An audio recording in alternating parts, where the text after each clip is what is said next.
There's that tweet. Welcome, everybody, to the Making Awesome Podcast, Season 3, Episode 39. It's Father's Day. Well, it's the day before Father's Day, but this is the day that my dad has available, so we actually have Dr. Kenneth Posner with us today. Dad, you know I'm going to ask it for you, so we need the Backstreet Boys, the who you are, the where you from, the what you did, and as long as you love me. Well, you know, I always love you. That's the benefits of being a dad. Woohoo! But let's see who I am. Ken Posner. I currently am the Associate Dean of Students at Ringling College of Art and Design in Sarasota, Florida. And I have been there for a little over a year and a half now, but have had a series of jobs over a 40 plus year career, only because I can't keep a job, I guess. But no, You were at your last job for like almost 15 years. yeah, 15 years at the last one, and the one before that was 15 years too. So I guess I was doing something correct. Guy says But he can't keep a job, but has been at the previous job for almost 15 years. All right, come on. It's, you know, one of the things that has been really interesting is over the course of that time, you know, think about it, from the invention of the internet and the World Wide Web all the way through to now we're talking on the day before Father's Day. And I do appreciate that because I have a work commitment tomorrow when we welcome about 225 high school juniors and seniors for our pre-college program for a month. So it is a busy day for me. So I'm glad to be able to hang out with you and everybody else the day before. And those people that are new to the channel might not know, but you have a pretty deep-rooted history in higher education, right? Yeah, I've been working in higher education full-time since 1982, served at 7 different institutions, and probably my big claim to fame, if that's what it is not only helping to mentor a lot of student affairs professionals throughout the country and work with them on their careers so they can do bigger and better things than I've ever been able to accomplish. But I love to build new buildings and renovate old buildings. So that's where I spend a lot of time. And currently we're in the process of planning a new 200 plus bed facility at Ringling. So I'm excited about that. And the last time you planned something like that, you ended up on national television for it.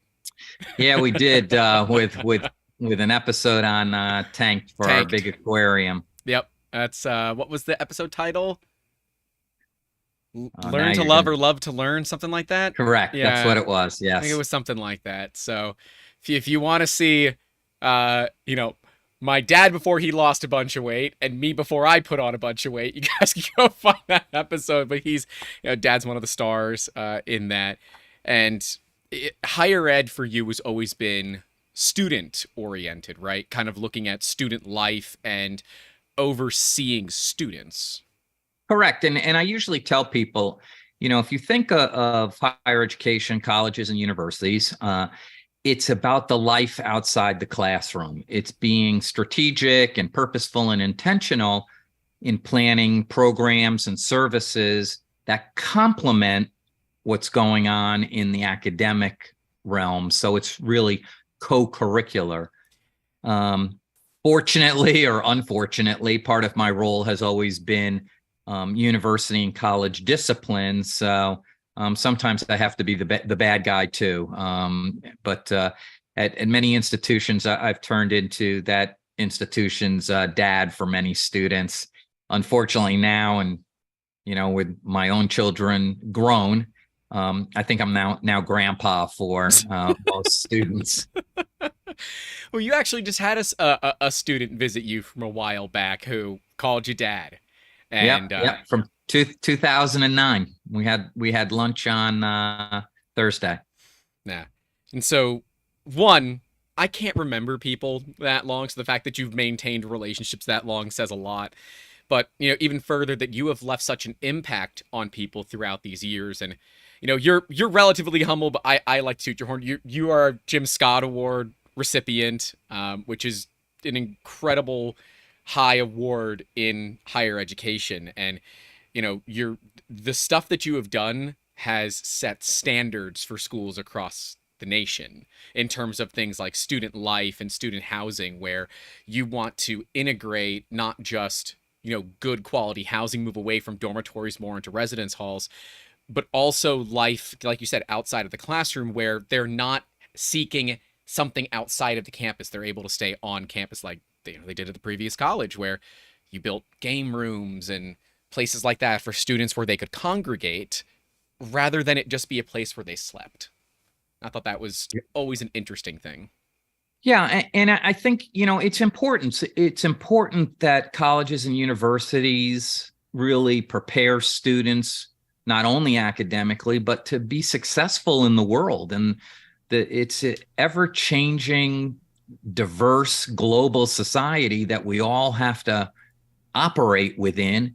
And I think it, is in the best interest of the student if at colleges, university administrators can really assist in providing laboratories for students to make critical choices. And I used to always tell people it's about a formula. It's about taking core values, and whether those are your own personal core values or the core values of the school that you're at, and combining it with making progress on critical thinking skills. And if you take your critical thinking skills and those core values, I guarantee you it turns into good decision making. And that's what it's about. Look, we all make bad decisions, and we have to own up to those quite often. But it's all about making good decisions. And so I think it's inherent that people in student life or student affairs make opportunities and services and programs and skill development for students so that they can test their decision-making ability, so that if they don't make a good decision in a college or university, there's a way that we can assist them in making a better one the next time. It's amazing because people hear you say this, but I've watched you live this over the past 30 plus years, or at least the years that I can remember. It is really cool. And watching technology grow as well and seeing how you adapt, right? A lot of people here, we got some awesome people. I guess I should probably take care of the housekeeping stuff. We got Mad Cat is here, Ajax, Tarsman 013, it's Jonathan. Hey, John. Spindly Webs is here. Breaker, I always never know how to say it. It's Justin, of one of the Remurf guys. Chris Catlett is here. John Stern, Super Caro, Duff. We got Thomas. Who else is here hanging out? And Ben Cox as well. So got a bunch of people here hanging out, enjoying the time. And thank you all for coming. And if you are new, subscribe, leave a like, all the things you should be doing to support the content creators. But it's got to be challenging because a lot of people's parents don't have to really adapt to the change in technology, where it's been a requirement for you, especially now that you're in one of the top art schools in the nation. You have to keep, in touch with technology. And obviously one of those is 3D printing. How has that kind of changed for you, and at least your outlook on, kind of the life and the life of the future generations of the world?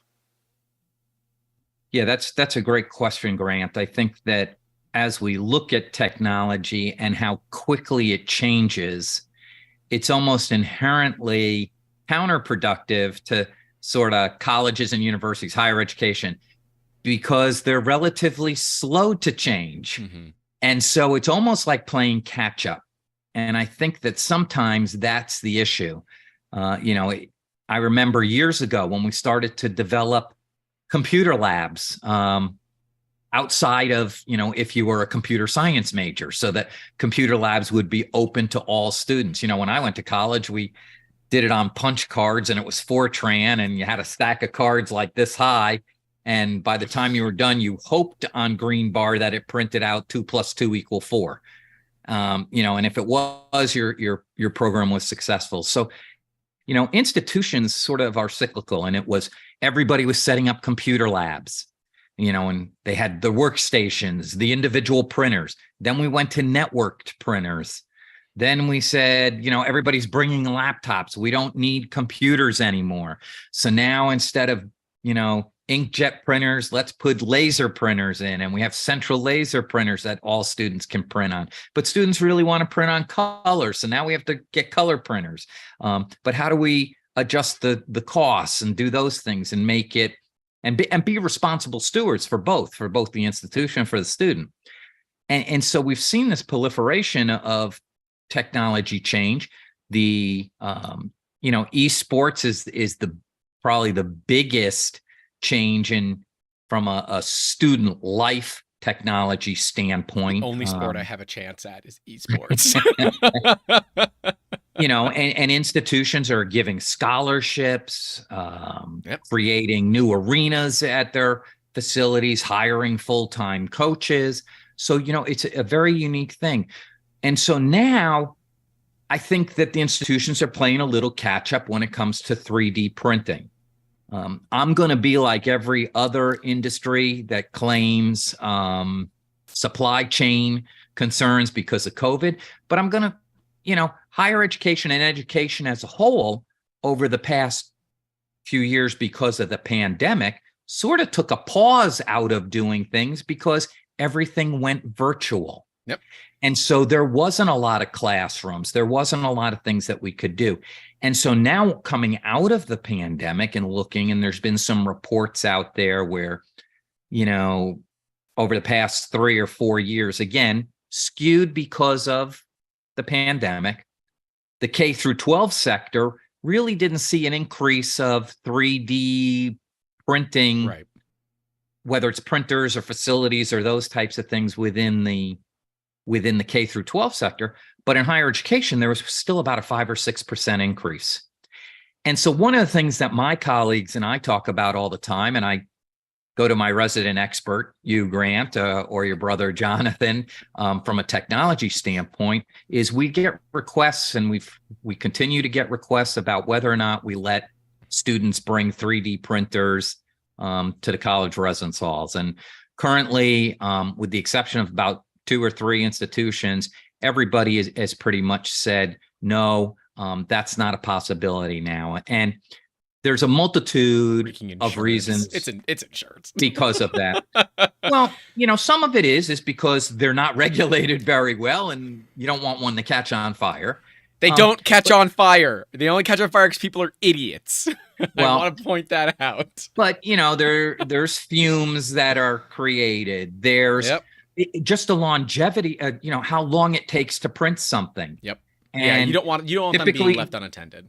Yeah, typically you have to leave it unattended. Yep. Typically, a student doesn't live by themselves, so it's potentially disturbing another roommate.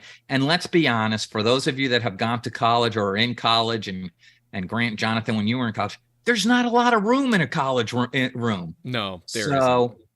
I know that my institution and other institutions, we have 3D printers on campus that students can print to. And right now that seems to be the best choice for, prototyping, for making parts. It's a happy medium for me, right? It's a happy medium where, okay, you can't have it in your room, but it's okay. We have access to it here at the school.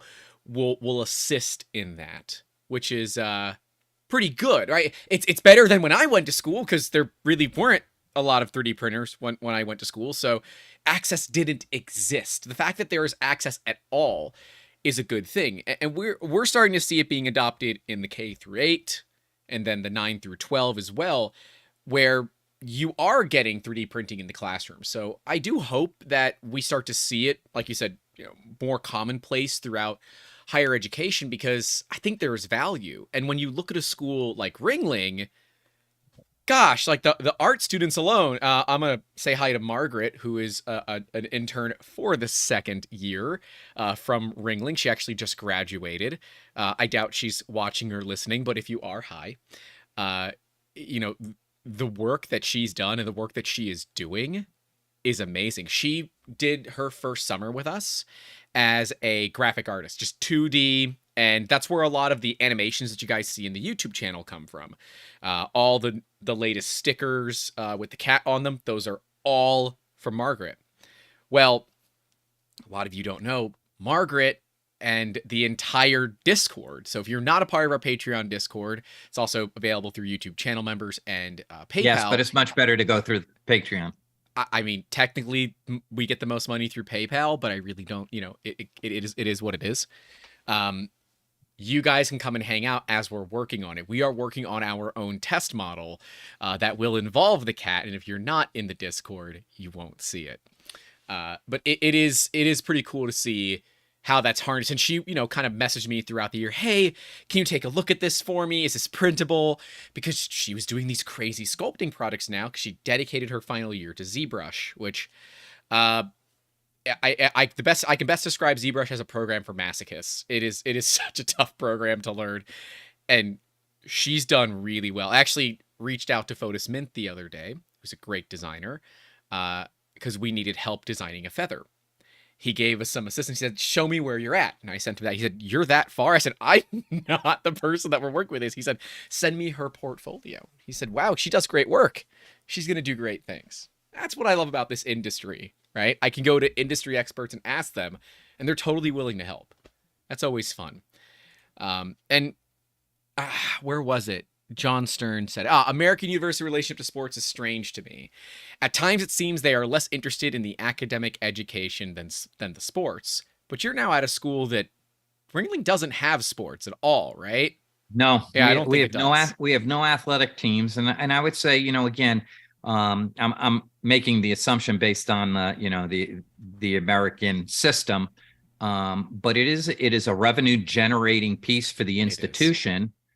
So that while, yes, sporting events are, they capture the pride and the enthusiasm and the energy of a student body at an institution, and keep the alumni engaged. They also are, it's a multi-billion-dollar business for higher education, especially at Division I large schools. Basketball and football programs generate a great deal of money for the American higher ed system. It must be very interesting for you to go from, kind of the first school was a Division I at, Michigan State, now to Ringling, which has no sports. We know that you bleed green and white, but still, it must be an odd thing. I'll always bleed green and white because I have 2 degrees from Michigan State, but I also have a doctorate from the University of South Florida, and they're green and gold, so it was close enough. I kept my green. Yeah, that's right.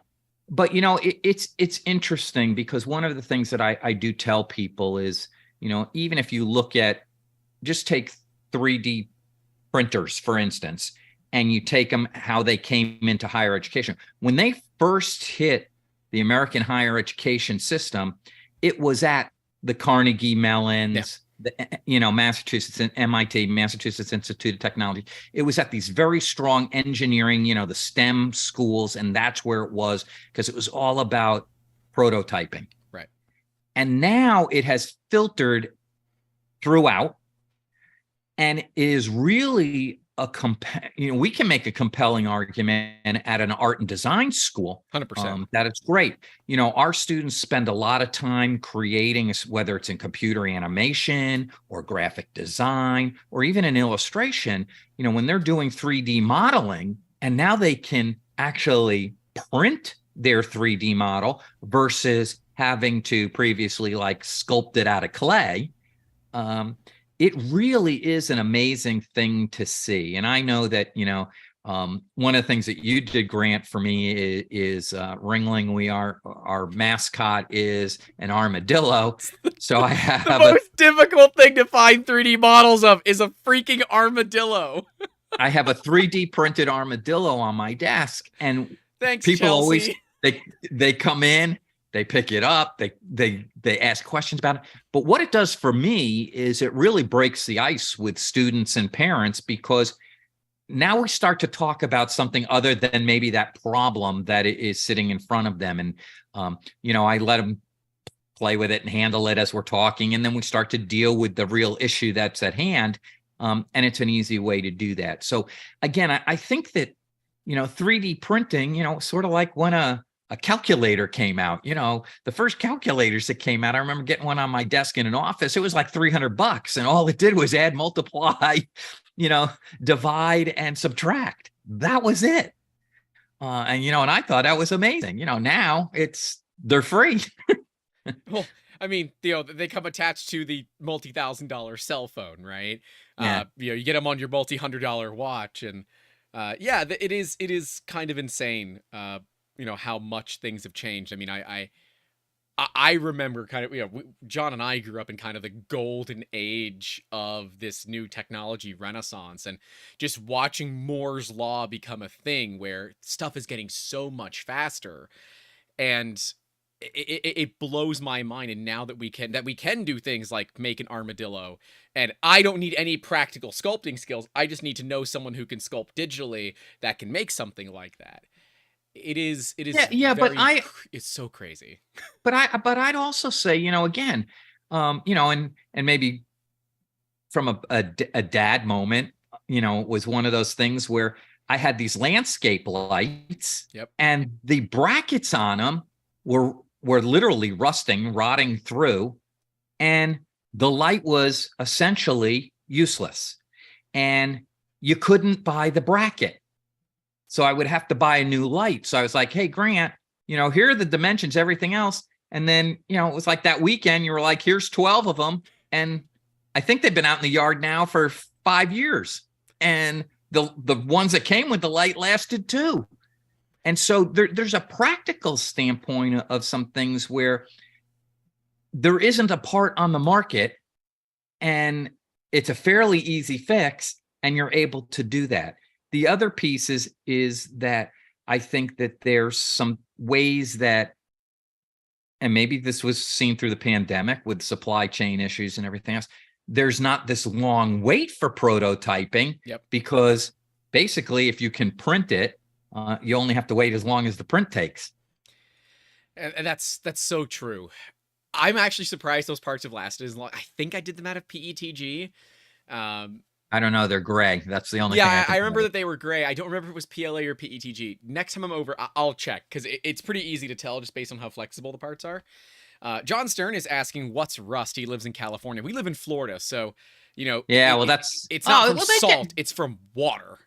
Yeah, and they get rust out in California by the coast too. Yeah, but it's not. Trust me, it's not rust like in the Midwest from salt and up north from salt from road ice and snow removal.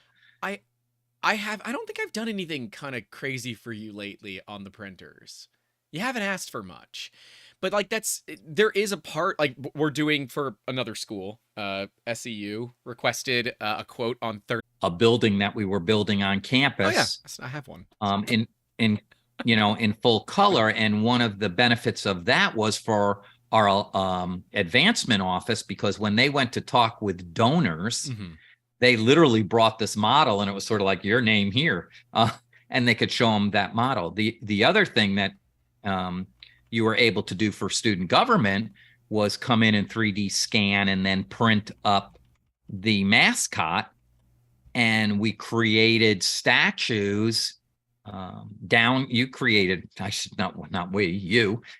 your business created statues down to a place where the plaque went for all graduating students who had been the mascot, because being a mascot is usually top secret on a college campus, and you only find out who those people are come graduation. And so each mascot performer got their own mascot that was 3D printed. So those were really cool projects, I thought. It is fun. Yeah, it is. To me, it's all about telling that story, and I think 3D printing really enables that storytelling. I guess we dropped like 30 seconds worth of video. I have no dropped frames on my side, so it is not a Spectrum thing. Normally I would blame Spectrum, but I don't know. Maybe it was a YouTube thing. Not exactly certain. So sorry, you guys missed something. But yeah, it's watching this. I mean, even myself watching this tech, right?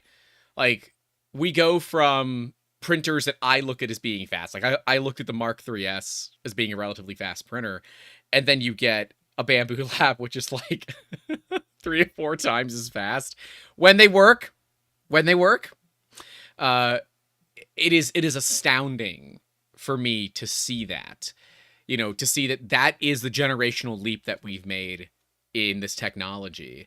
And I will say the Bamboo printers make a lot of sense to have on campuses because they look the part, right? They look like a finished product, so they don't stand out like one of these would, right? Where it's like, what the hell is all that? But if I had Bamboos, you'd be like, what's those weird boxes made by Apple in the background? Right? Yeah, and I think, Grant, you make a great point about, when they work. And in higher education, that's a big concern, is we need things that are reliable. They get abused, you got a lot of use and, constantly being used. And so I think that, as 3D printing technology improves, things become easier to set up, assemble. There's less support needed.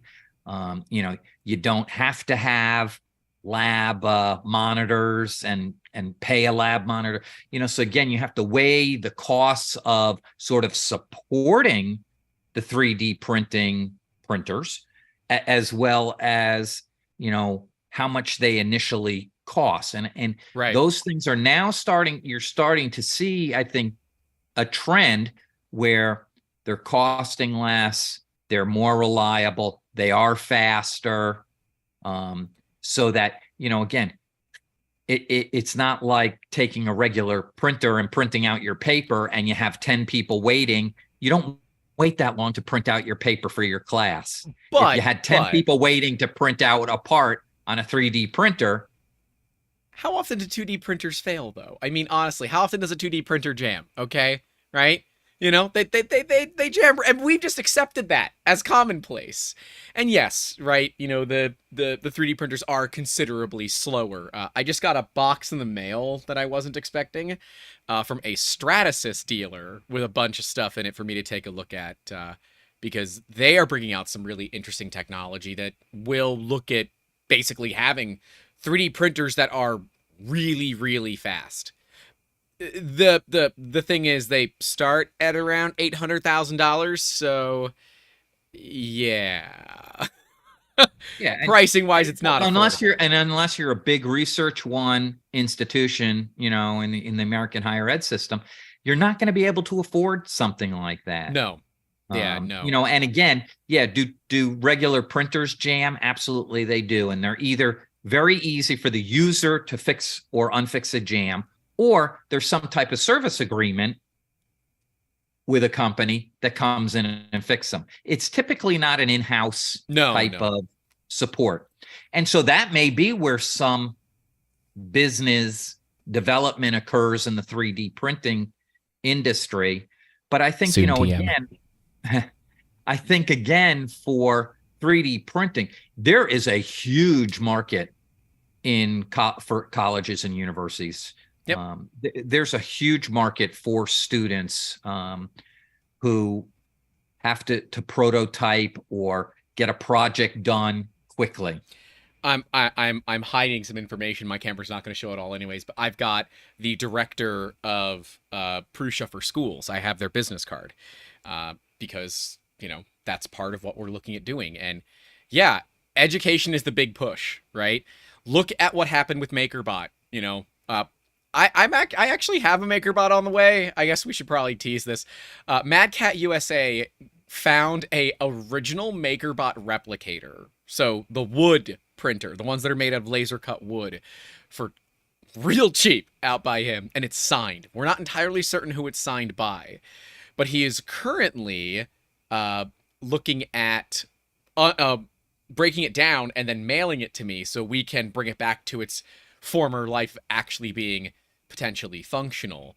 And that is what used to be consumer. Now we look at what MakerBot does. I don't believe you can buy a MakerBot for less than 10 grand because they don't care. They're going after education, where education to spend $10,000 on a tool, no big deal.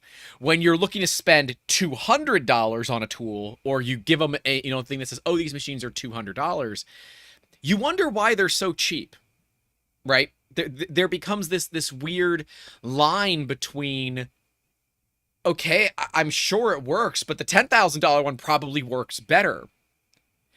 Except a lot of times it doesn't. But what it comes with is it comes with a service contract. Like you said, service is kind of a big deal. Actually, next week, we're going to be talking all about customer service and service for 3D printers in general. That's going to be our topic next week for no reason whatsoever. I'm not having a terrible and then I would experience, say though. for your listeners and for your followers on your YouTube channel, I said, 3D printers are not going anywhere. No. They are here. They are here to stay, and they're going to continue to improve, and resin printers and all those types of things. I know resin is toxic. I got that. Thank you. You don't have to go on your rant. I got that. But one of the ways I can tell you that is occurring is just look at the increased number of colleges and universities that now have majors and minors in additive manufacturing and all these other things. I'd love to go back to school for that. That I don't want it's clearly there. Colleges and universities that are opening up or have opened up maker space type facilities right on campus. Yep. And I'm fortunate, again, I'm at an art and design school. We have a great and a beautiful maker space. It's literally across this open walkway from our huge glass blowing facility. I still need a tour of this. You've worked there for over a year now, and I still haven't gotten a tour. Anytime you want to come down. But it's one of those things where now the educational component really is going right in line with what's happening, in the world.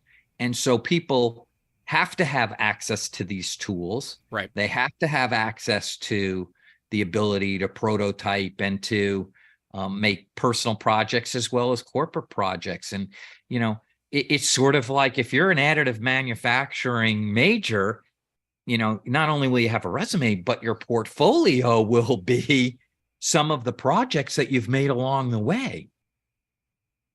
It's true. And now instead of clay, something that is really tough to move, metal, which is even tougher to move, glass, which we should never let amber near, you've got something that is made of a polymer that is easily replaceable and is easily replicated as well. That's really the value of 3D printing. Yes, I had to give the dig to Amber. It was necessary.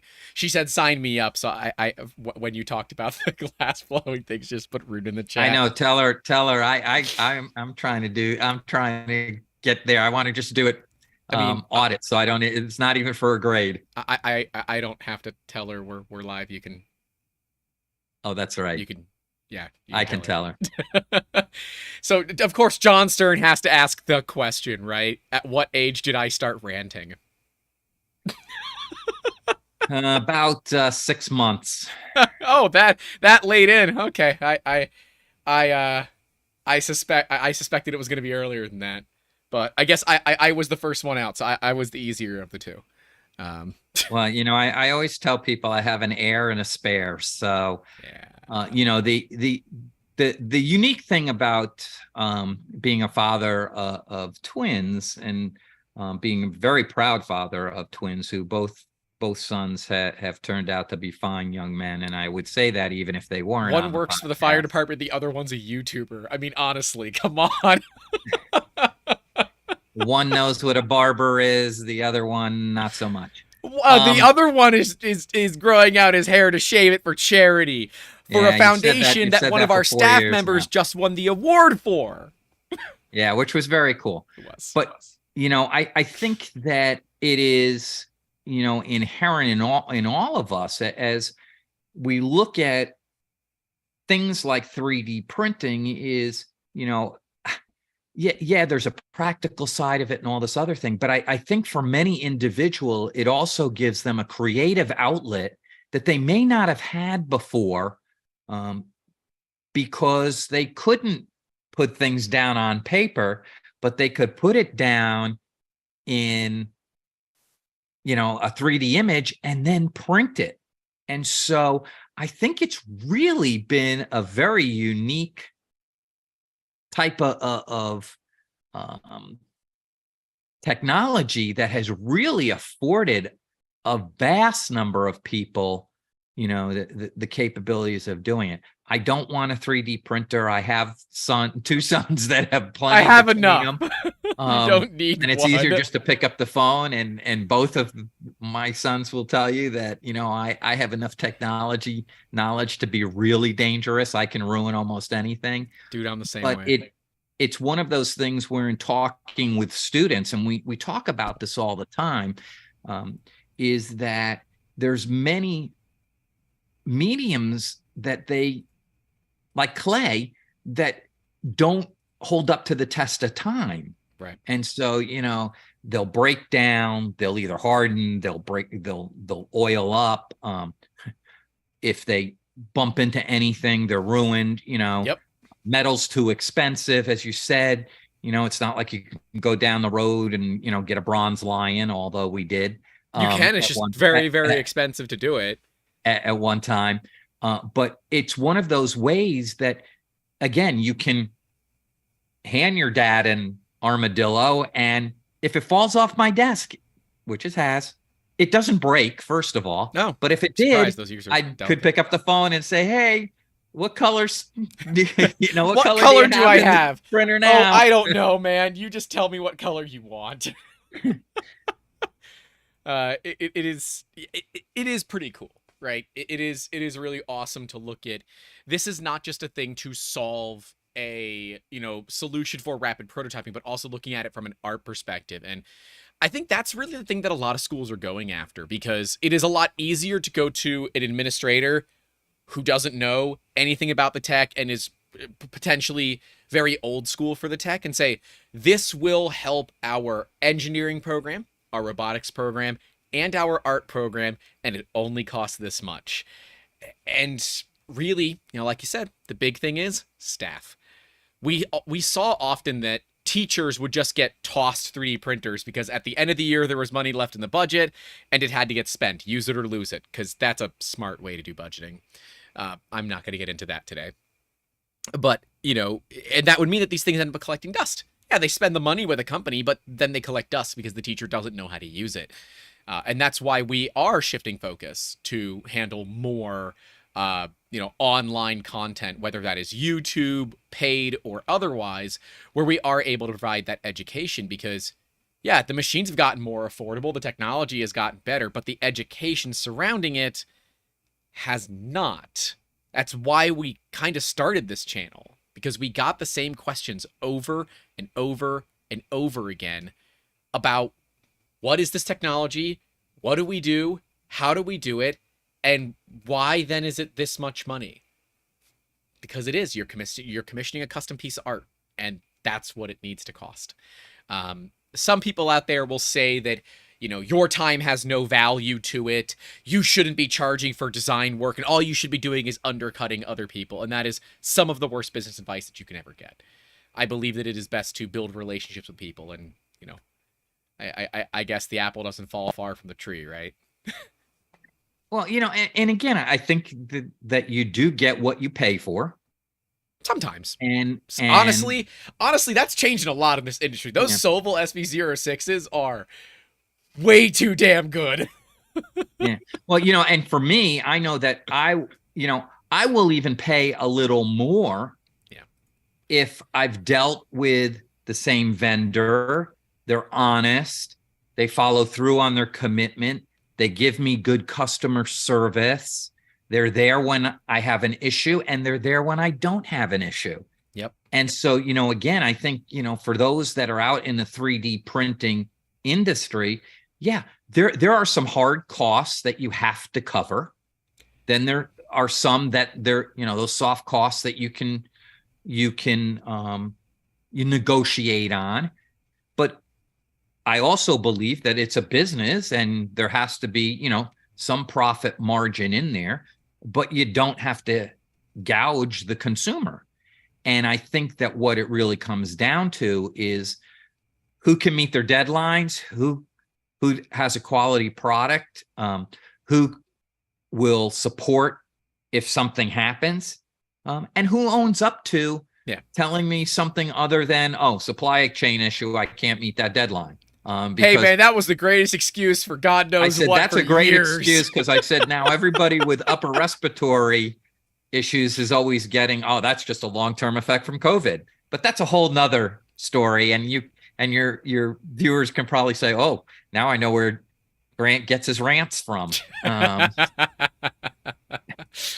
But when it comes to higher ed and comes with talking about 3D printing, absolutely, there's this huge partnership now, and we're seeing it in the co-curricular and the curricular side.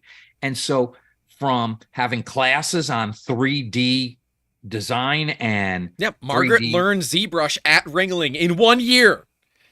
Yeah, it's terrifying. And then to be able to then put it into practical standpoint, whether it's through an internship like, Margaret did with you, or going out into the world and doing other things. And we have some students who, our film students are doing some tremendous work in that aspect. And, whether it's a part on a set or something else, it's amazing some of the things that occur.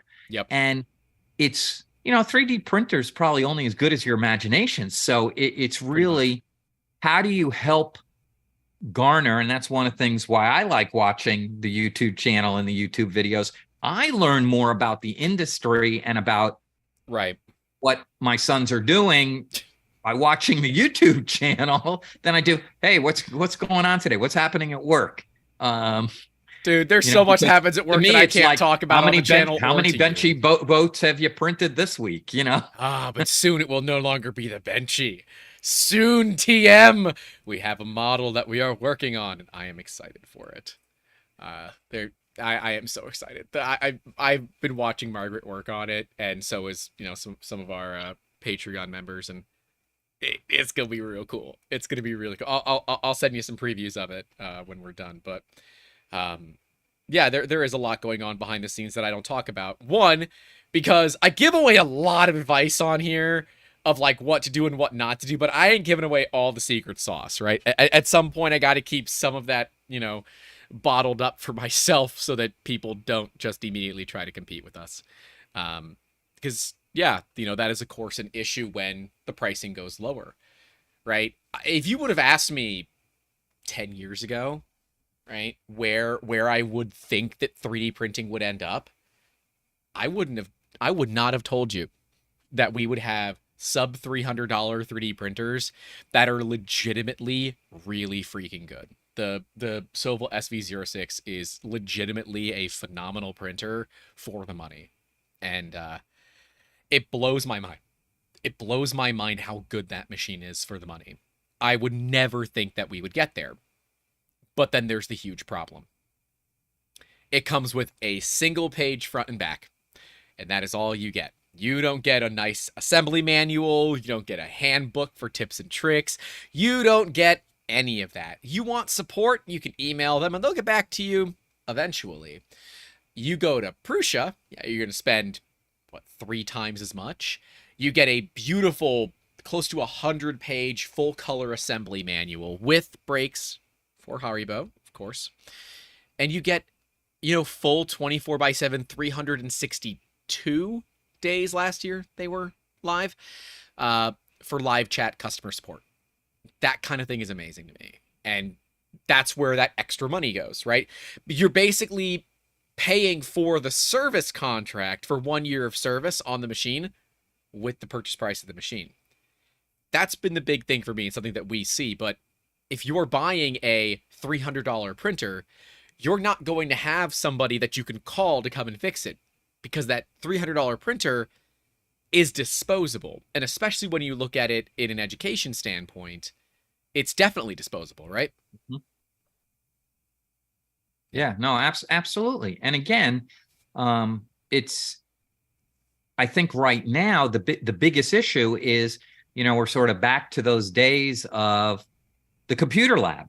Yep. And so you have your 3D printing lab, you have your lab monitors. For an institution, although there may be a couple of variations of manufacturers within that lab, they're going to probably stick to one Polymers. type of printer. Yeah. So that the support, you only have to train them on one type of machine. Yep. And again, I think that that's going to change. Like you said, 10 years ago, it was a much different beast than it is now. And 10 years from now, I think it will be even more different.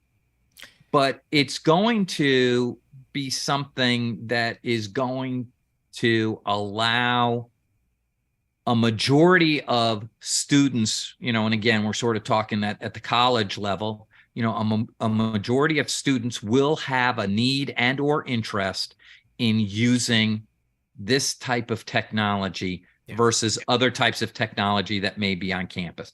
They may have the ability to, go in and use a, CNC machine or something, and maybe they'll do it, maybe they won't.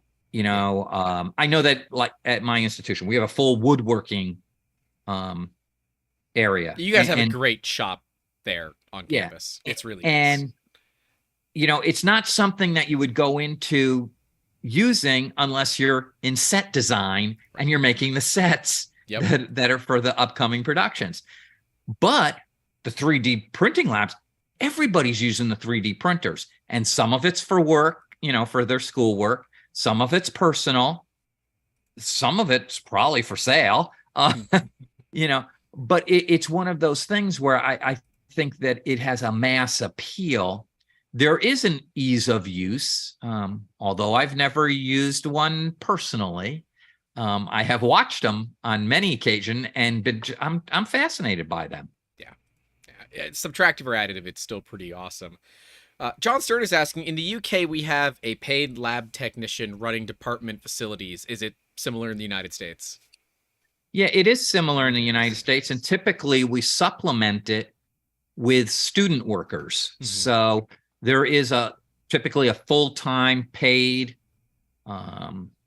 director of the lab, and then they will augment, especially after hours in the evening, with student workers, and even sort of like help desk individuals. But yeah, very, very similar.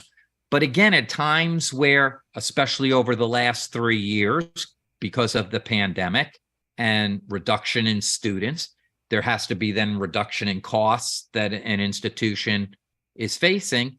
And sometimes hard decisions have to be made where jobs are not funded and those types of things. So, many institutions, not the one that I'm at, but many institutions have had to make very serious and deep cuts because of fewer students, because fewer students means less revenue.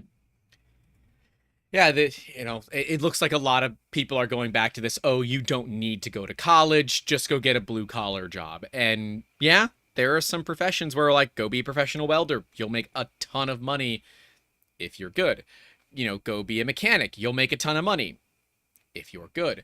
And the local high school here, you can go to high school, leave with being an ASE certified mechanic. A diesel mechanic, if you want. They have a regular mechanic program and a diesel mechanic program. They've got a welding program, a contractor, an electrician, where these kids can leave high school and enter directly into a trade position. And obviously for art, sometimes you can do that, sometimes you can't.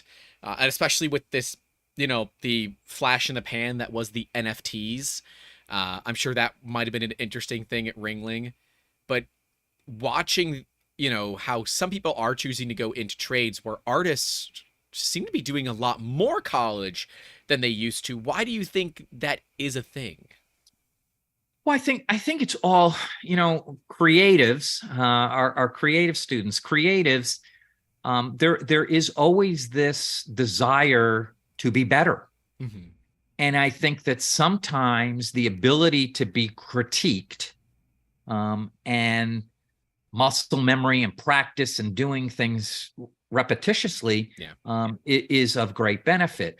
There are absolutely artists and designers that have not gotten college degrees, but I do believe that sometimes there's this merger between, raw talent and fundamental education, and the ability to intermingle those two things that makes the individual that much more marketable. Yep.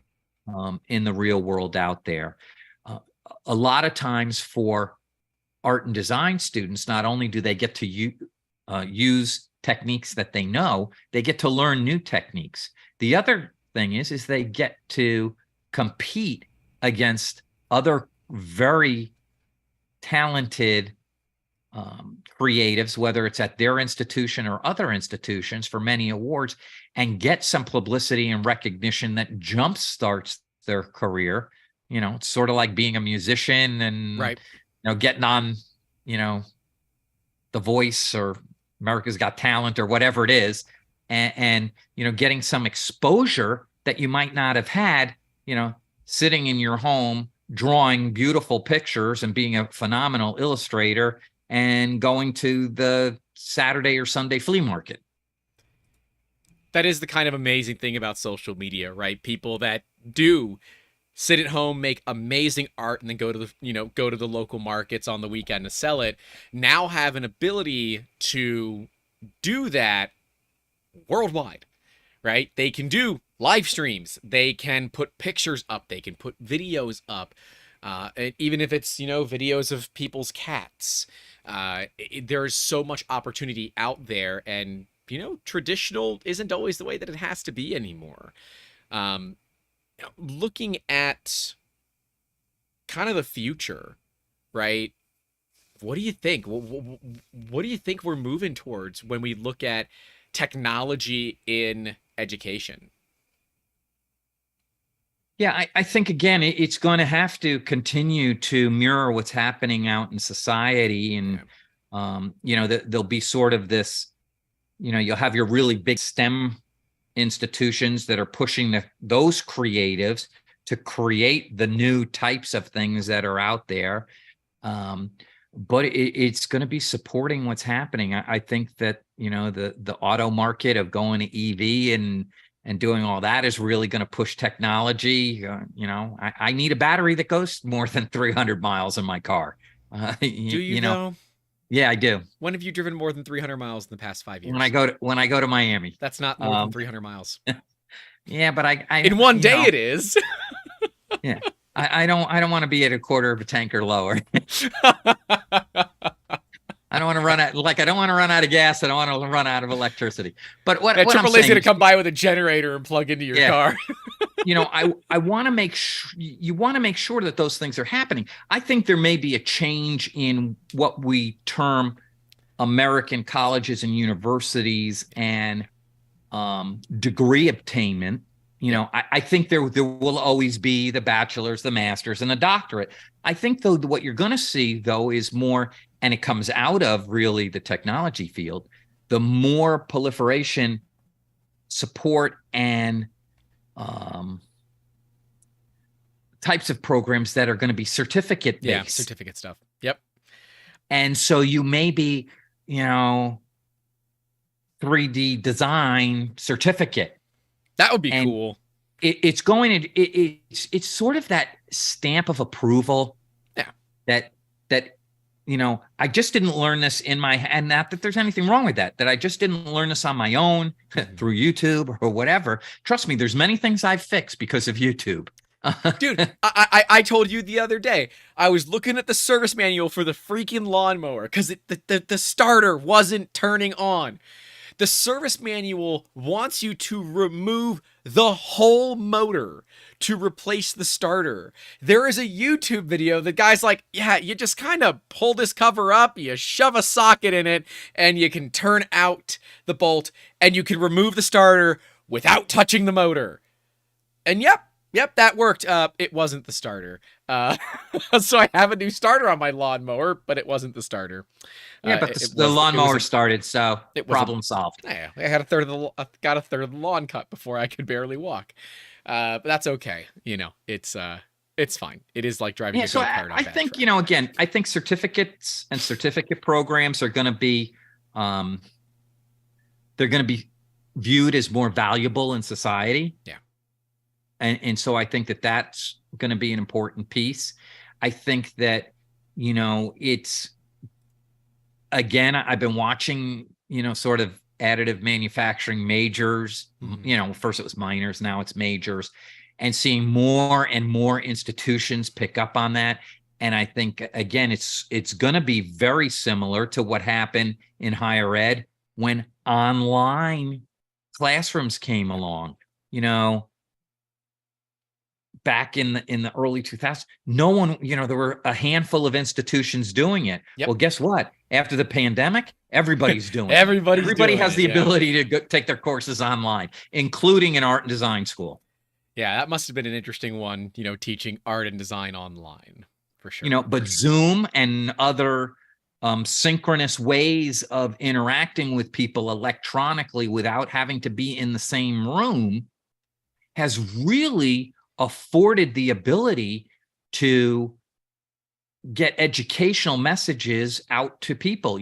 There may be ways where you do classroom types of training on printers that are standardized enough that many institutions can buy into them to get their lab workers, their lab tech workers, ready to handle most problems that come along with their 3D printer. Absolutely. Rather than a manual. That would be cool. We're working toward that soon, TM. I have enjoyed seeing how things change. And yeah, the human malware was an interesting time for 3D Musketeers. It normalized the fact that all of our staff are remote, which was great. Loved it. And now means it's not an issue anymore. It used to be like, oh, you look down on people that worked from home. Now it's like, wait, I don't even have to leave. Like, I don't have to go out into the sun. Yeah, no, I'll take that. Some people are kind of built for it. Some aren't, right? But there are, absolute types of careers that work better that way.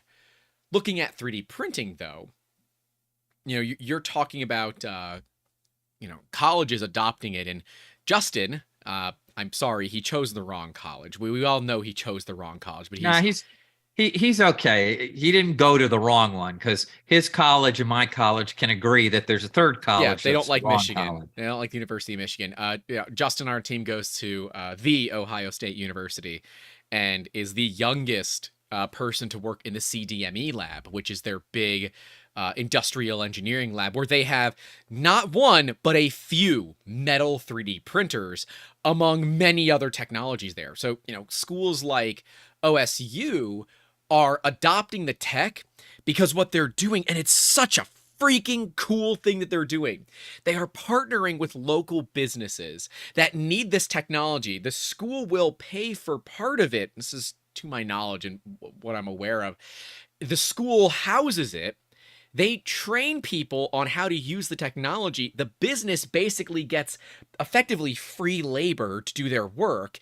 And then when the machines aren't being used for the business, the school gets to utilize them in the downtime. So Justin, among being forklift certified, which, that's always fun when you're 19 years old now, has been playing with metal 3D printers, concrete 3D printers, and he let me know that he's not going to be interning with 3D Musketeers over the summer because he's interning with a company that makes hypersonic rockets. He can't even legally drink. And what is he doing? He's playing with hypersonic rockets. And I said, Justin, how's ITAR treating you? He said, dude, I honestly thought that you were a little, off when you talked about ITAR because you're very passionate about how bad it is. Oh man, it is way worse than you even say. I said, yeah, I know. I dumb down ITAR and make it easier for people to understand. He's like, yeah, I can't even tell you the machines that we use. I said, I know you can't, because I understand. And it is a very interesting thing to see him kind of violently being thrust into this new industry and everything that comes with it. But I'm kind of proud, right? One, full ride. That's always fun. And yes, CMMC. I know Catlet, technically it's CMMC, but most people know it as ITAR. It's very interesting to kind of see how this newer generation, this younger generation, is growing up and really playing on the bleeding edge. So I think it's pretty cool. Now I know we're not just here to talk about 3D printing. Sage dad advice time. All right. I know you're full of it, full of other things, but you're absolutely full of some good sage dad advice. I know I've gotten some throughout the years, and I don't think people would call you dad if they didn't feel that way as well. So, for people that are kind of at that college age, debating on going to college, or looking at, is college in their future? People like Brad, who just graduated high school. Got any advice for them as to, what to look for in their life and what to really do? Well, and again, I think that you have to look at it as a journey. Don't look at college as a destination. It's just part of the journey. It's more exploration. Mm-hmm. And for some, it's real easy. They know exactly what they're going to do and what they're going to major in. And probably when they graduate, they've already figured out the job's lined up. Where they want to work and et cetera, and now they're doing high school graduation. But for most students, they want to go to college to learn more, to explore more. I think you need to keep your options open. That's the first thing. The second thing is that there are many people on college and university's campus that may look old like me, but that we really probably do have pretty good advice. And so sometimes it's just being open to listen and understand. A role of an administrator at a college campus, as I said, really is to support a student working through, hopefully 4 years of undergrad, and then more if they wish, but to be making decisions, and some will be bad or not good. And you need to own up to those and learn from those. And some will be great decisions, but it's about thinking of it as a journey, an exploration, and keeping an open mind, and don't be so quick to be closed to ideas that are different from your own. I think that that's another important piece about college. It gets people out of their comfort zones. I with the exception of when I took the job at Ringling, I had 40 years of living on a college campus and college residence halls and or college houses. So always being on a college campus. The other piece of, you want real sage dad advice, it's not all about what happens in the classroom. Think about it. About 20% of your time at college is in the classroom. You have to make use of that other 80%. Yep. And so some of that's doing homework, others it'll be in the lab, but it's attending events. It is attending some of those athletic events if your institution have. If not, it may be attending a pizza party. It may be going to a local museum. It may be attending a political rally. It could be a plethora of other things. Yep. But don't just go to class and go to your room. Meet people. I like that. That's great advice. Because obviously you've done a great job at it. There are people that still talk to you. 2009? That would be, better part of 15 years, 14 years later. That they still remember you vividly, and that you guys are still connected. What about for those that want to go to college, but they don't really know what they want to do? I always remember your statement of the most popular major is undecided, but if I want to go to college, I don't know. It's in my plan. I got to go to college. I got to get a degree, but I don't know what the hell I want to get a degree in. Where do I start? how do I even pick what college I want to go to if I don't know what I want to do for a living? Yeah, Grant, that's an excellent question, and statement. I think, I still don't we'll know what I want to we'll do. go with the second part too, about, how do you pick a college? And I think, again, every individual has individual circumstances. Some of us want to get as far away from home as we possibly can, so that's how we pick our college. Others of us want to stay as close as we possibly can, so that's how we pick our college. Some have negotiated with parents. If you stay home and you commute, I'll get you a new car because I'm saving money from having to pay for you to live on campus. Whatever it is, there's all sorts of reasons why people pick an institution. Some pick it because their parent went there or their best friend goes there. So I think that there's so many reasons why you pick a college. Or college A gave me 100% scholarship while college B only gave me 50%. I'm going to college A because it's not costing me anything. Yeah, that's what I did. There's a fine, yeah, but room and board costs. Yeah, I did. So there's a bunch of different reasons to go, and they're all individual and they're all important.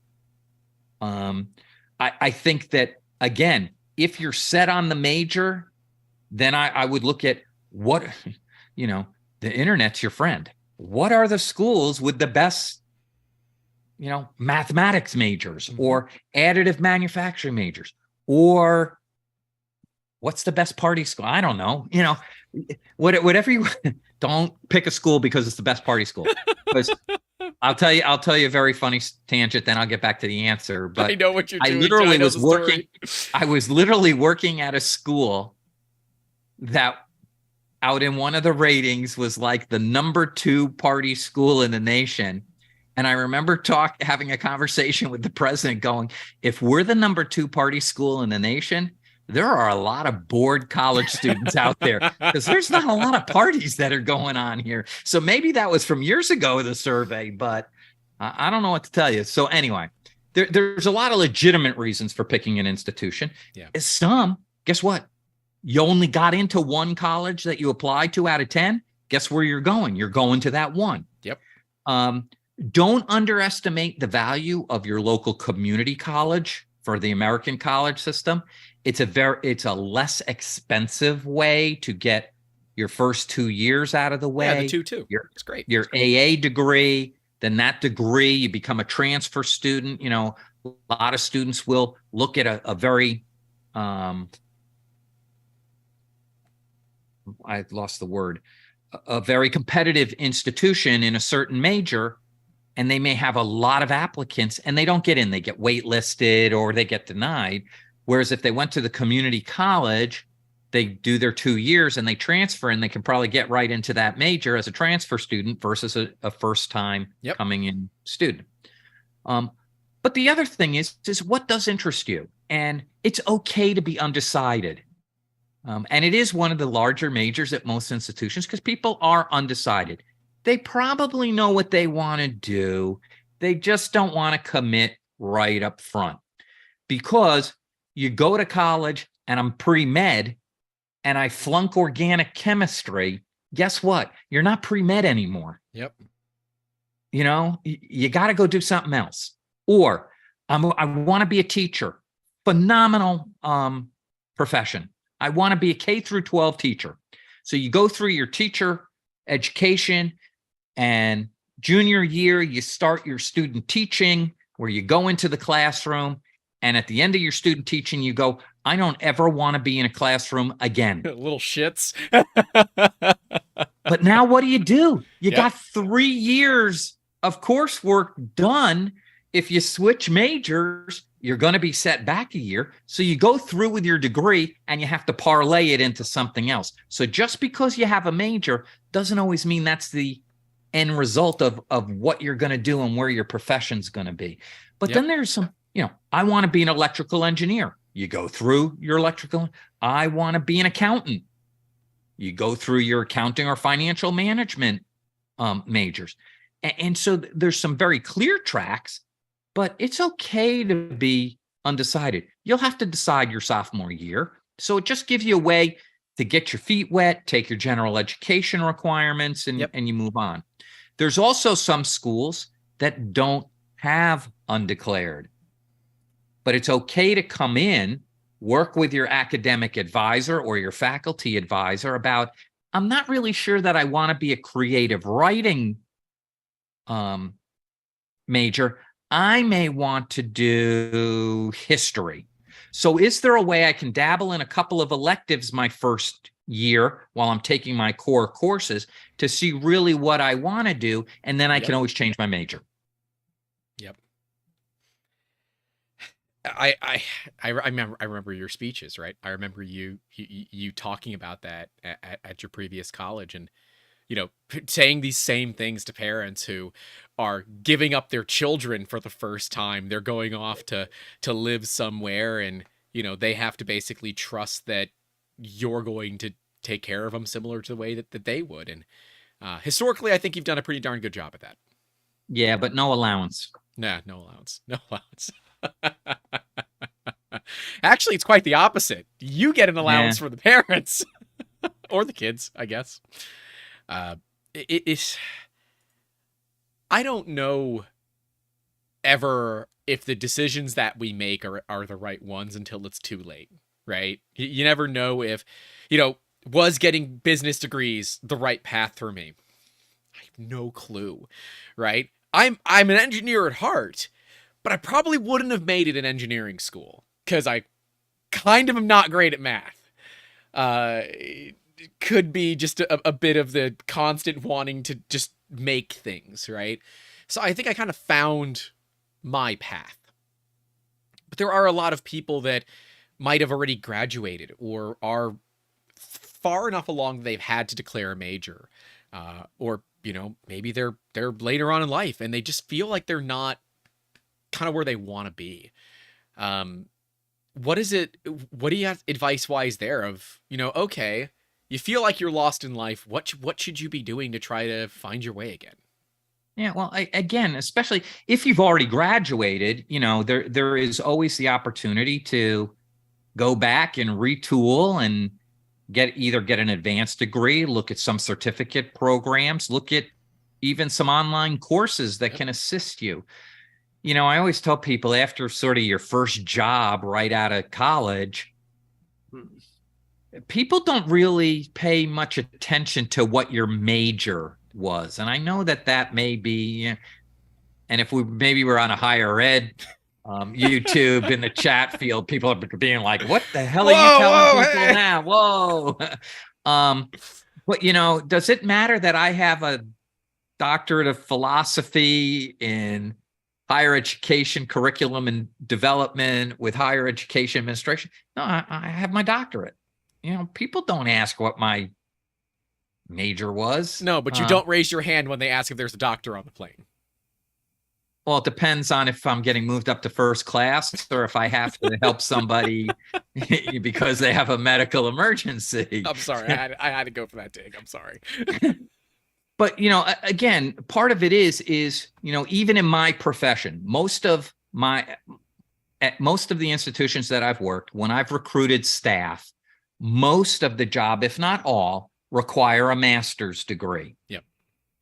It used to, 10, 15 years ago, you needed to have a master's degree in higher education administration, counseling, or student development, or related field.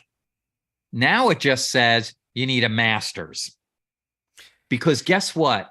I'll take an MBA student who was an RA for 3 years as an undergraduate, and then maybe was a graduate hall advisor for 2 years, and now got their MBA because they got it for free while they were working at the school that they were doing graduate res life work.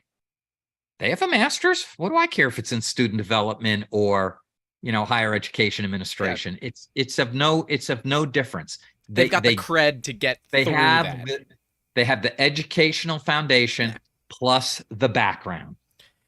The only time that I think a degree really matters is when you're doing things that require professional right? So if you're doing something that needs like a contractor, an MBA cannot be a contractor unless they have obtained their contractor license, right? You cannot be a Correct. professional engineer unless you have passed the schooling and all that for the professional engineering segment. But yeah, people just automatically assume I have engineering degrees. I don't. But I think that's kind of helped. The charisma and learning how to talk to people that I picked up from my undergraduate and graduate degrees has better helped me learn to run a team, which at the end of the day is to me a lot more important than knowing how to do the math. There's people that I can call that know how to do it better than I do, and there's certainly websites that I can find as well that will help me get there. That'll help me get there. But a lot of the skills that we've picked up are practical, and similarly, I don't really look what degree you got, if you even got a degree. When we look But to it goes bring in back people, to it's your skills. Yeah, it goes back to sort of that 20% spent in the classroom, 80% spent outside the classroom. What are you doing with that 80% of your time? Yep. And so I even remember during my doctoral work taking statistics and having the question on the exam, what's the difference between small b and beta?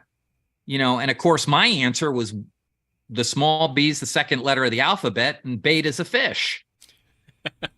And then I wrote, and since I don't know the answer, I guess I need to walk down the hall to my Office of Institutional Research so they can explain it to me.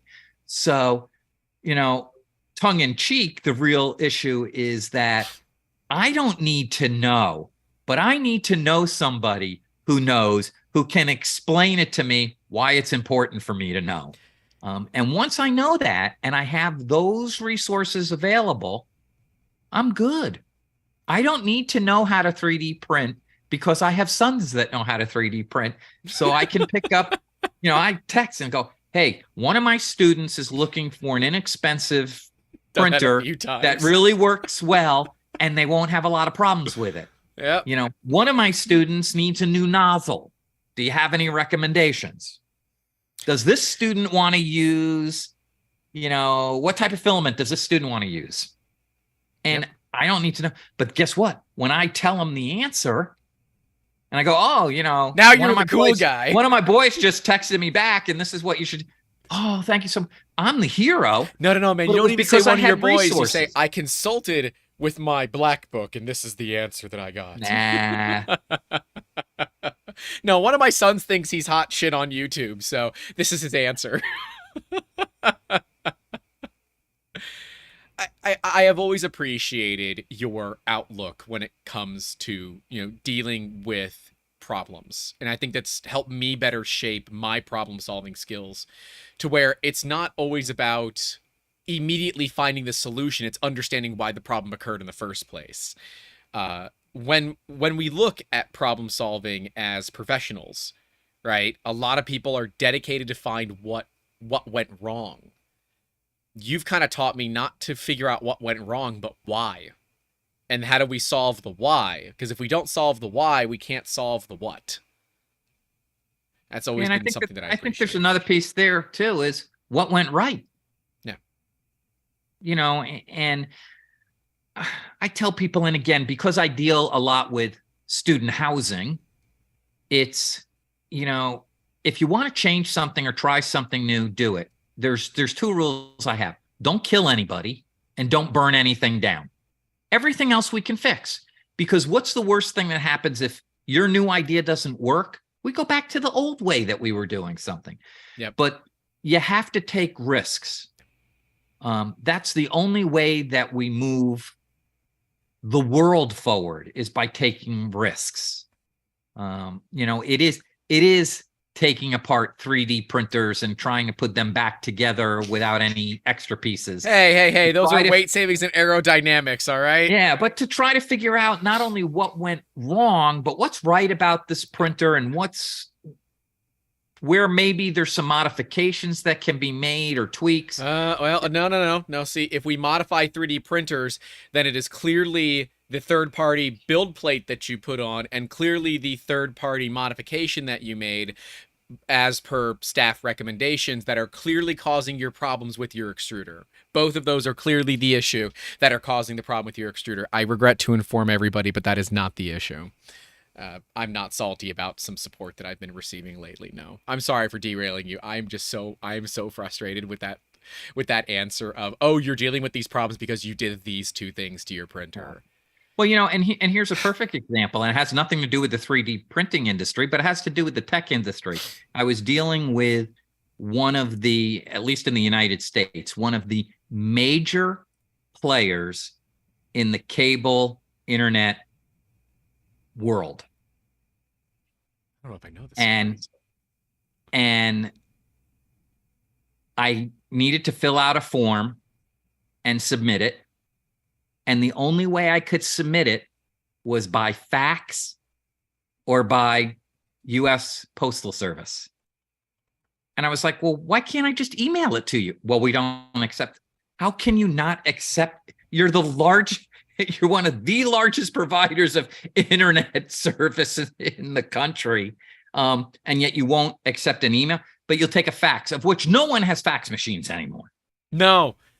I think my printer can also be a fax. I don't have a phone line. Well, that's because you have a personal printer. Yeah. Those of us with large, we don't have fax capabilities anymore, so I have to scan it. I didn't know this was a size contest for who has the bigger printer. All right, I'll go get a bigger printer. That's obvious. I'm a father of twins. I have a bigger printer.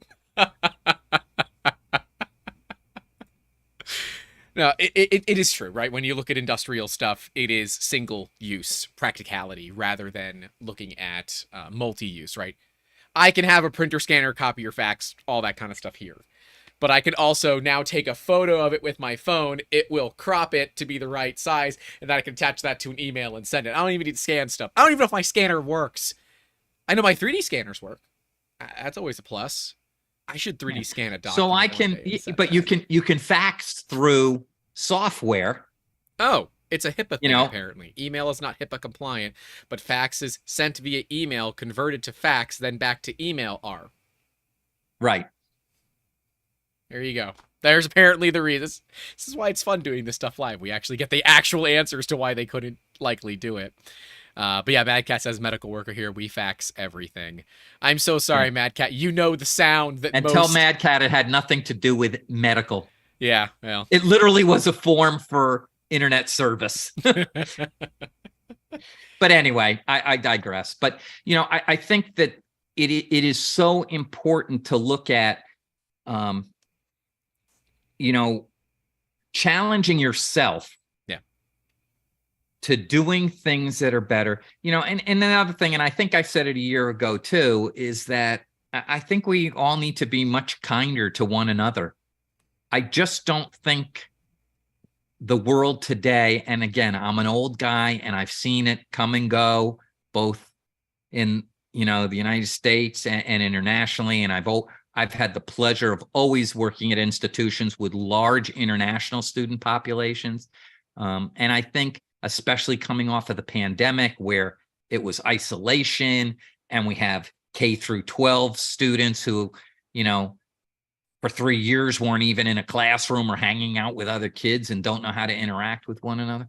And people just need to be genuinely just nicer with one another, have more patience with one another, support one another, help one another. And if you see somebody who printer, and that's why I sort of love sort of your the Print Fix Friday series, electronic network. Oh yeah, my internet because friends.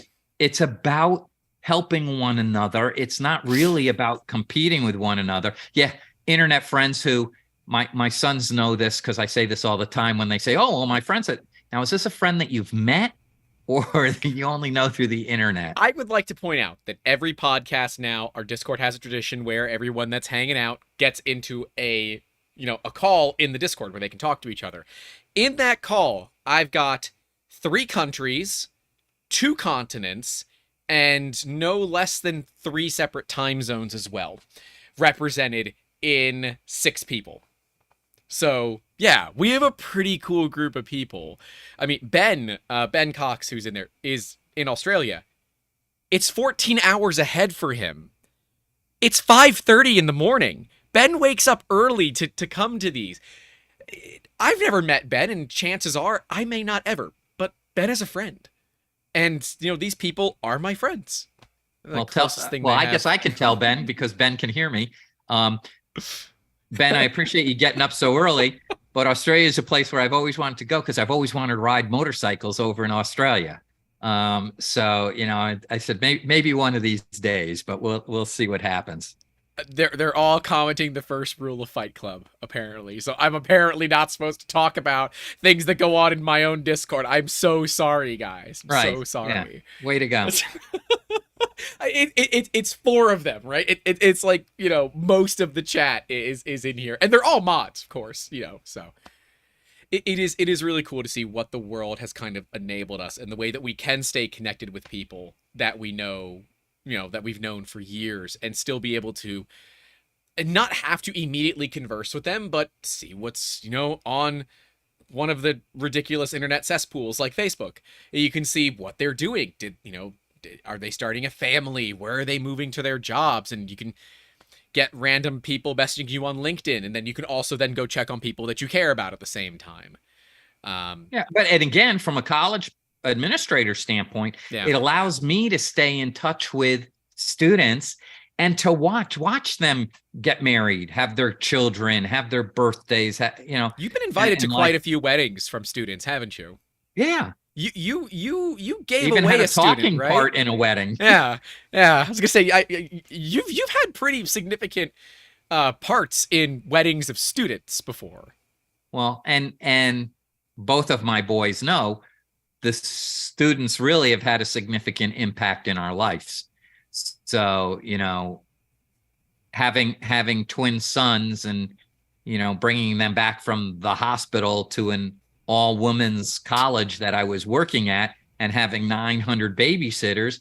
I mean, students are important. They are our extended family, and there's so many connections over the course of my 40-year career that things like Facebook and LinkedIn allow me to stay connected. And your mom and I sit around a lot at night and go, oh, I just saw today that so-and-so's child is at nationals for cheerleading camp. Can you believe that? And it's like, oh man, tell me I don't really feel old now. When some of my students' kids are getting ready to go to college. Ben said that they have some amazing mountain roads in his backyard. So yeah. I think that means I've always heard it is, if you're a motorcycle enthusiast, it's one of the places you want to go ride. See, now we just got to find a way to get a sponsor to pay for this, and we integrate 3D printing into it somehow, and we can try to get that as a channel video. That would be fun. It would be really cool. Oh, apparently Osgood Black says an adjunct 3D printing professor position opened at their local community college. If you think you got the skills, do it. If there was a local community college that had like an adjunct, or a local college at all that had an adjunct position for a 3D printing professor, I would take that in a heartbeat. That would be so much fun. To be able to hear what it is from people that I can immediately talk to and better understand their issues. It's why we did Print Fix Friday, to help, democratize and make easier solving these problems. Yeah, and I think that again, we didn't talk about that in higher ed. We talked about sort of the makerspace and the people that may be working within those, but adjunct teaching positions in all sorts of fields, including 3D printing, are great ways that you don't need to have a doctorate to do that, at the undergraduate level. And a lot of it typically is based on knowledge and the ability to use whatever equipment the institution has. And adjuncting is a really effective way on a short-term basis to have a connection with students. Yep, it is. And with it being Father's Day, do you have any advice for the new dads out there, or the soon-to-be dads out there, regarding, what things are looking like? Yeah, prior to having children, I actually had hair and it was black. uh, so that's my advice is take care of your hair. No, it's being a parent is a wonderful thing, and it doesn't, everybody's like, oh, it's so much time, and it's so many worries and everything else. And I said, regardless of how old your children are, and I'm not going to call out either Jonathan or Graham I'm 33. on how old they are. I'm 33. Because I get people all the time, or how are in fact, I got a text this morning. I was talking with somebody and they were like, how are the boys? And I'm like, oh, you mean the 33-year-old men? We will always be the boys to a lot of people. Yeah. Okay? And then usually the text back is like, OMG, I'm so old. But it is, the best piece of advice is to really look at the balance between personal and professional. And when I talk about balance, it doesn't always mean that the scale is equal, because they do vary back and forth, but you have to set time for both because it goes quickly. If I had a memory, I'd remember it like it was yesterday, but I do remember it like it was yesterday. I mean, my kids were tiny and it was like trying not to mix them up. That was our biggest chore of the day, is make sure that Grant was Grant and Jonathan was Jonathan. Yep. As identical twins, that's a bit of a problem. Yeah. So, that was our biggest challenge of the day. And it was sheer it's exhaustion. Being a new parent or going to be a new parent, it's exhausting. So take care of self. And it is sort of that airplane rule, put your oxygen mask on first and then put on the oxygen mask of others to help them. You have to take care of self. So that's the first one. The second one is, patience. And again, that was sort of like with our college students, be patient. You have to have patience. Yep. And understand that there's good decisions that will be made and there's bad decisions that will be made, but that doesn't change your love for your child. And so, again, I think that those are important. And then the other thing I will tell you, and I think Mom would agree, is this too. As your children get older and you have a change in sort of your relationship, and you can go hang out and have lunch and have dinner and do all those types of things and have, adult conversations. It's a lot of fun. And so, as my wife and I are looking, coming up on our retirement ages, and like you're ever going to retire. Well, I am. I'm going to retire. I have a date in mind. Okay. And you look at that, you go, what are you going to fill the void with? And you don't want to be a busybody and be in everybody's business. No, but you got want a to puppy make sure instead. that you have a relationship that you enjoy doing, and you hope that it's reciprocal and all those types of things. Yeah. But new dads out there, new moms, if you're listening, take care of self, enjoy the moment, be patient, save your money. Let me repeat that: save your money, because it costs you money. So save your money. But it's probably the best thing I've ever done. And I didn't really do a lot. It was all my wife. But I learned how to be a good supportive spouse. So even back when they were twin infants and they were nursing, I mean, nothing I could do. I couldn't even feed them. So I was sheerly transportation. You were a good chauffeur. You do a good job back and forth. So I think that, again, it is about family. It's about being kind to one another. It's about understanding that differences will occur. You're not going to agree with everything you do yourself, let alone with somebody else. Yeah. And think of how difficult it is to change your own habits. Try changing someone else. Yeah. So we need to make sure that we're much more patient. And I'm still working on that. I am. But and then the other thing is, is as they get older, learn how to accept help. And there's been many times later on in years where both of our sons have helped on many projects, on, even if it was, walk the dog or whatever it might be. That Ones I always remember, the hurricane shutters. It's like, all Yeah, right, put time up to put the the shutters up. Everyone go down. yeah, put up the hurricane shutters, help me take them down, do Yep. this, do that, whatever it might be. But again, I think it's about understanding that we're all here for a reason and for a purpose. We got to have a little more patience with one another. We need to be kinder to one another, and that includes in and outside of our family. We need to embrace difference. We need to open up our hearts and our homes if necessary, and just be good human beings. And I think that sometimes we get so wrapped up into the minutia of things that we forget about the big picture. It's not all about making sure that bed is level. You got to do some other things too. The nozzle has to be hot. This has to work properly. What is it? The Z-axis or something like that. I know there's part of it as being the Z offset is set correctly. Yes. See, I knew that. There's all these other things that have to fall into play to make sure that you don't have a fix print Friday. Close enough. Because was it close enough? Print fix Friday. Print Friday. I know it was something close, but so that you don't have a mess. Yeah. And guess what? If you have a mess, spaghetti happens. Figure it out. Spaghetti happens. And go back to the drawing board.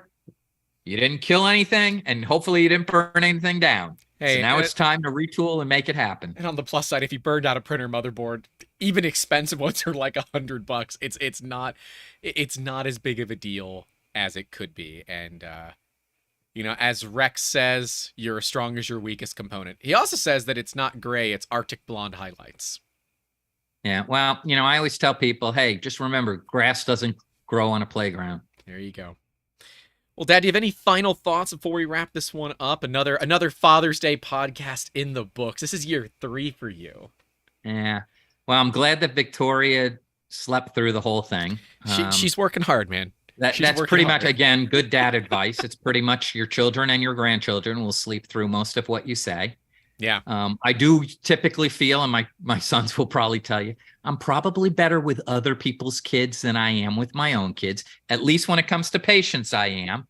And I'll admit that. But that's common, though. Again, the big piece of advice here is have fun, enjoy, promote 3D printing and the process, support one another, help one another, and move the system forward, because those of us in higher education, we really want to see how we can make this work. But right now, it's just too costly of an adventure to really go all in. I mean, again, we have a 3D printing facility, 3D printing printers available to students, but it's not like they're in every building that they live in. It's not like they have, super access to them. Yep. So even if you had 20 on a college campus, if you got 50 people that need to print, you're waiting. And so you all in the field need to keep, advancing the profession. Make sure that you educate your parents as you're moving forward, because sometimes we just sort of scratch our heads and go, I don't get it, but it pays the bills. So yep, that's fair. Dad, I appreciate it. Also, thank you, Thomas, for re-upping on the membership. He said really enjoyed the talk. Thanks for having us. You know my sign out at this point, right? I'm not doing it. You're not doing it? All right. Well, this has been season 3, episode 39 of the Making Awesome podcast, the Father's Day special, talking all about 3D printing and education, as well as the back, almost 40 minutes now being just straight sage dad advice. Thank you all for coming out. Stay safe out there. Don't forget to call your loved ones. And as always, keep making awesome. Have a good one.